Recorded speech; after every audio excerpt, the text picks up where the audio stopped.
अस्सलामुअलैकुम वरहमतुल्लाहि वबरकातुहू। मैं हूँ आपका दोस्त ज़िशान उमर। आज हमारा टॉपिक है साइंटिफिक मेथड। साइंटिफिक मेथड के ऊपर ऑलरेडी मेरी वीडियो एक पड़ी हुई है, जो क्वांटिटेटिव रिसर्च के अंदर, एजुकेशनल रिसर्च के अंदर। आज उसी को थोड़ा सा उसके अंदर मैंने डाटे को इन्हांस किया है, कुछ अपडेट्स की थी, तो इसीलिए मैंने सोचा कि दोबारा उसको रिकॉर्ड करवा दिया जाए, जो नए पॉइंट्स उसके अंदर शामिल किए गए हैं। तो साइंटिफिक मेथड जो है वो क्या होता है, देखिए साइंटिफिक मेथड की थोड़ी मुश्किल डेफिनेशन, फिर मैं आसानी की तरफ जाऊंगा। Scientific method is a systematic, systematic किसे कहते हैं कि जो बिल्कुल एक सिस्टम की तरह एक प्रॉपर तरीके से चल रहा हो, कंट्रोल्ड, इसके ऊपर हमारा कंट्रोल होगा, ये पहले ये इस तरह ये इस तरह। इम्पीरिकल यानी तजर्बा करके, एक्सपीरियंस करके, एंड क्रिटिकल इन्वेस्टिगेशन करना of hypothetical proposition about the supposed relation among natural phenomena, के नेचुरल फिनोमेना का, यानी कोई देखिए कोई मसला है, उस मसले के मुतल्लिक हमने जो है ना हाइपोथेसिस, अब हाइपोथेसिस तो आपको पता ही होगा, जो हम मफरूज़ा बनाते हैं, तो हाइपोथेसिस जो है हाइपोथेटिकल जो है proposition about the supposed relation among natural phenomena, कि हम साइंटिफिक मेथड कहते हैं कि एक सिस्टमेटिक होता है। कीवर्ड याद कर लें, systematic, controlled, empirical, and critical investigation of hypothetical proposition about the supposed relationship between two among natural phenomena। मैं इसको आसान लफ्ज़ों में ये भी कह सकता हूँ, जो मैंने याद पे रखी हुई थी वो ये, scientific method is a controlled, systematic, empirical and critical investigation of hypothetical proposition of to relationship of between two variable, दो वेरिएबल्स के दरमियान जो रिलेशनशिप होता है, वो रिलेशन जो हम हाइपोथेटिकली हमने बनाया है, उसको उसको चेक करना। और चेक कैसे करना, एक सिस्टमेटिक तरीके से, एक कंट्रोल तरीके से, एक एम्पिरिकल तरीके से, और क्रिटिकल इन्वेस्टिगेशन करते हुए उसको चेक करना, ये साइंटिफिक मेथड होता है। साइंटिफिक मेथड को फिर देखो, सिस्टमेटिक की बात करनी है, कंट्रोल्ड हो गया, एम्पिरिकल हो गया, क्रिटिकल इन्वेस्टिगेशन हो गया, और इन सब की क्या है, हाइपोथेसिस जो हमने बनाई है उसको चेक करना, उसको जो है ना वो अच्छा या बुरा, या उसको यानी रिजेक्ट करना, या उसको तस्लीम करना, ये जो प्रोसेस होता है इसे साइंटिफिक मेथड कहते हैं। साइंटिफिक मेथड का पर्पस क्या है? The goal of scientific method is to check the relationship of hypothesis, जो हाइपोथेसिस हमने बनाई है क्या उसका वाकई उस चीज़ के साथ रिलेशनशिप है कि नहीं। मैं कहता हूँ कि discussion method is better than a lecture method in a class, in 8 class science. अब जो मैंने कहा है, क्या डिस्कशन मेथड वाकई लेक्चर मेथड से बेहतर है?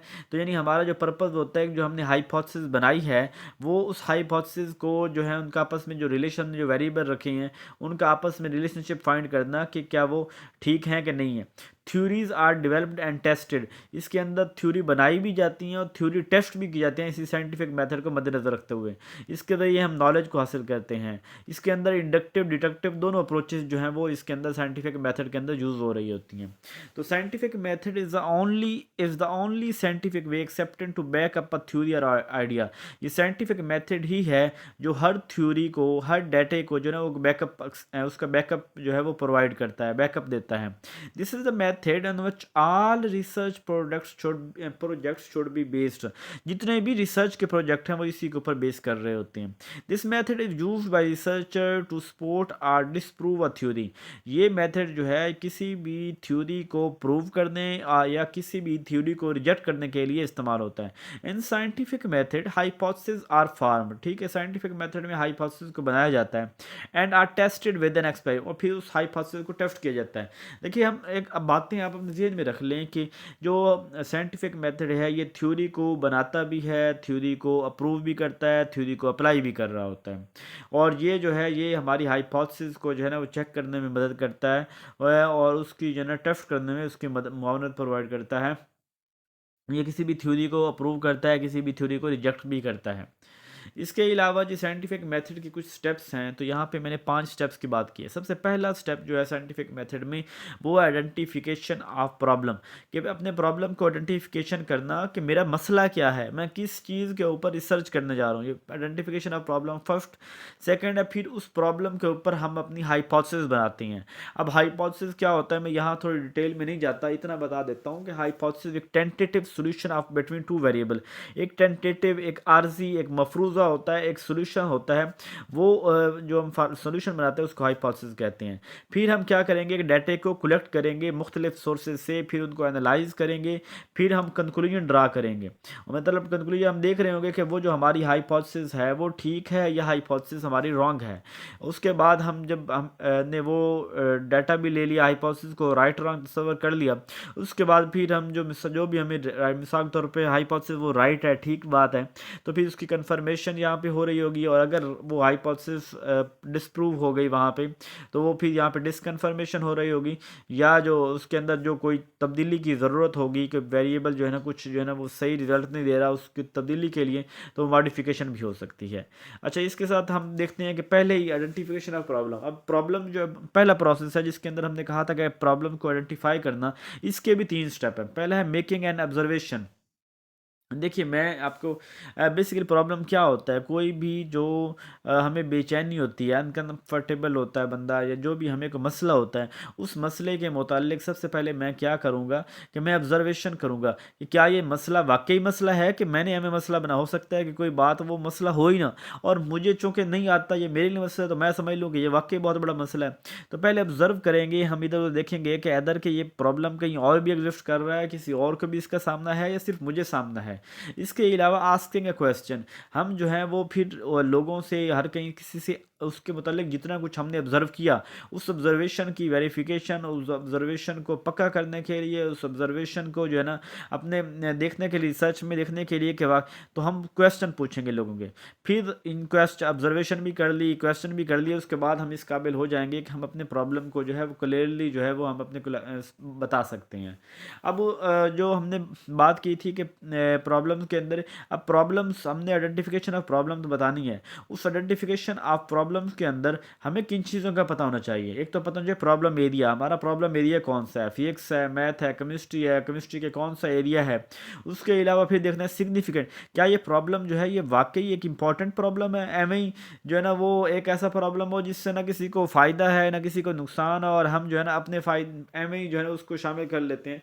तो ऐसी सूरत में जो सिग्निफिकेंट प्रॉब्लम है भी कि नहीं है ये देखना। फिर हमने देखना है कि हमारे पास उस प्रॉब्लम को सोल्यूशन फाइंड करने के लिए फैसिलिटीज़ अवेलेबल हैं कि नहीं है। मेरे पास फैसिलिटीज़ ही नहीं है, मेरे पास लैब ही नहीं है, मैं उस जो है ना वो रिसर्च को हल ही नहीं कर, उस रिसर्च का सोल्यूशन फाइंड नहीं कर सकता। सॉरी। तो उसको जो फैसिलिटी अवेलेबल ही नहीं है, तो मैं एम ए रिसर्च कर रहा हूँ, तो ये भी ठीक नहीं है। इसके अलावा गाइडेंस फैसिलिटीज़, क्या जो इस रिसर्च को करने के लिए मेरे पास कोई प्रॉपर सुपरवाइज़र है या मुझे कोई गाइड प्रोवाइड करने वाला है। इसके अलावा मेरी क्या नेसेसरी कंपिटेंसी, जो इस रिसर्च को करने के लिए कंपिटेंसी चाहिए, क्या वो मुझ में है। टाइम जो मुझे रिक्वायर है, क्या वो मेरे पास है। क्या मेरे पास इतना डाटा है कि मैं इस रिसर्च को कर सकूँ।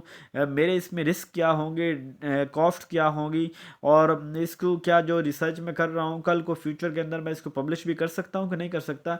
यानी प्रॉब्लम्स को डिफाइन करने से पहले आपने इन चीज़ों के ऊपर देख लेना है। क्या क्या चीज़ें मैंने बताई हैं कि सबसे पहले प्रॉब्लम एरिया क्या है, उसकी सिग्निफिकेंस क्या है, उसका मतलब उसकी कितनी अहमियत है, क्या फैसिलिटीज़ अवेलेबल हैं, क्या हमारे पास लैब्स अवेलेबल हैं, क्या हमारे फंड्स अवेलेबल हैं, क्या टाइम अवेलेबल है, क्या मेरे पास उतनी गाइडेंस अवेलेबल है, क्या मेरी अपने पास कंपिटेंसीज हैं, क्या जो है उसके ऊपर रिस्क कितने हैं, उसके ऊपर कास्ट कितनी आएगी, और इसके अलावा इसको रिज़ल्ट की जो कितनी है परसेंट चांसेस हैं कि कल इसको पब्लिश कर सकते हैं।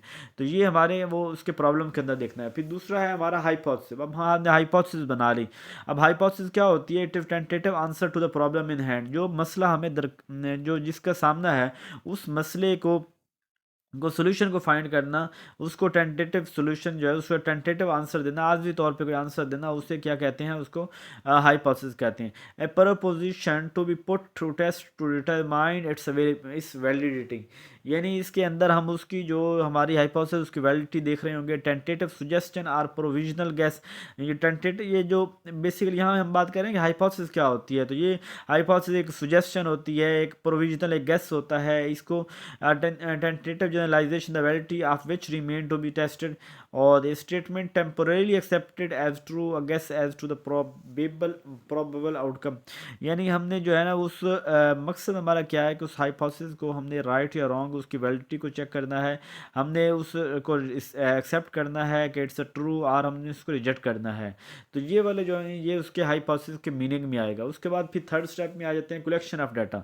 अब डाटा का कलेक्शन करने के लिए हमने जो हाइपोथेसिस बनाई थी उस हाइपोथेसिस को हम लैब के ऊपर एक्सपेरिमेंट कर रहे होंगे, और उसको हम दो हिस्सों में, इंडिपेंडेंट वेरिएबल, डिपेंडेंट वेरिएबल।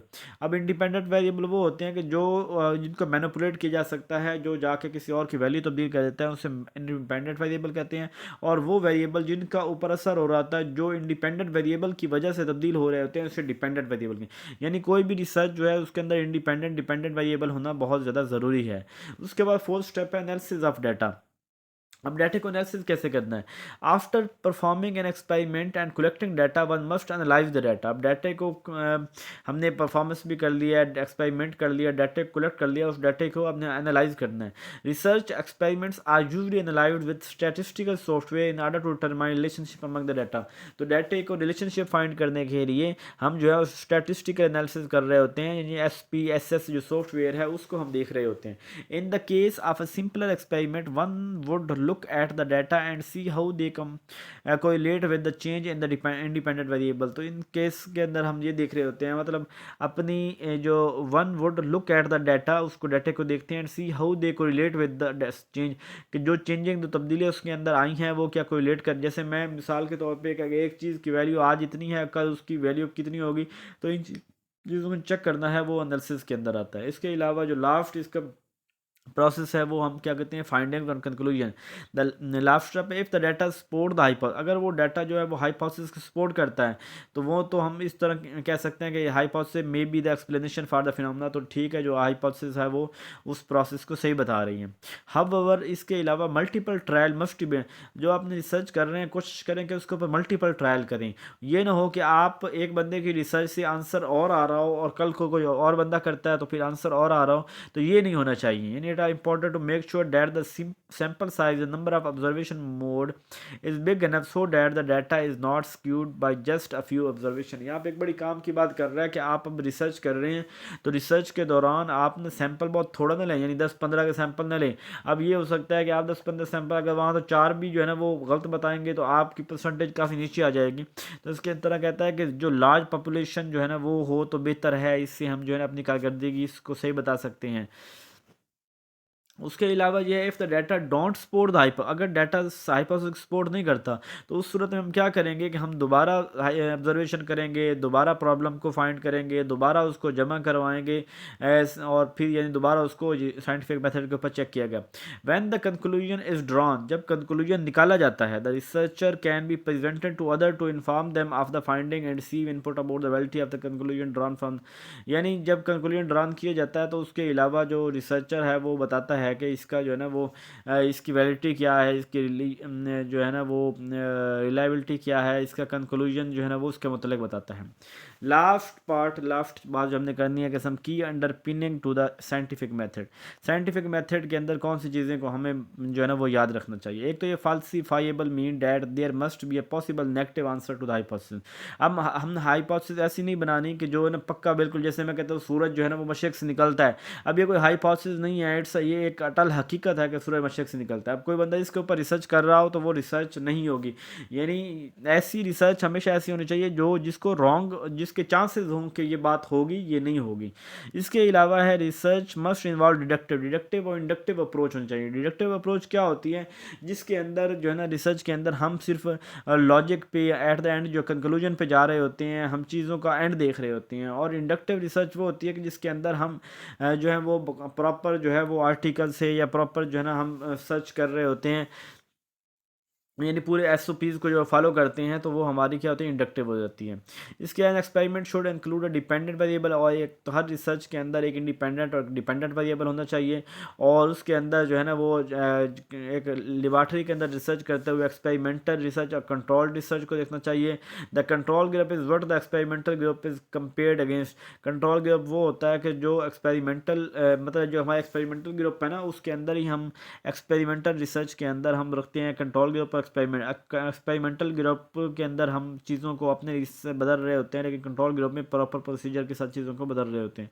तो ये था हमारा आज का लेक्चर। साइंटिफिक मेथड थोड़ा सा लंबा हो गया है और मुझे नींद भी आ रही थी, तो इसीलिए जो है ना वो ज़्यादा मैं कोई इसके इंटरेस्टिंग भी नहीं बना सका। लेकिन मेरा ख्याल है कि अगर आप इसको सुनते हैं तो आपका कंसेप्ट ज़रूर क्लियर हो जाएगा कि साइंटिफिक मेथड क्या है, 5 स्टेप उसके कौन कौन से हैं। इसके अलावा जो है ना ये मतलब ये काफ़ी लिहाज से आपको ये वाला लेक्चर हेल्प करेगा। कुछ और पूछना हो तो मुझसे पूछ लीजिएगा। अपना ढेर सारा ख्याल रखिएगा। जज़ाकल्लाहु खैरा।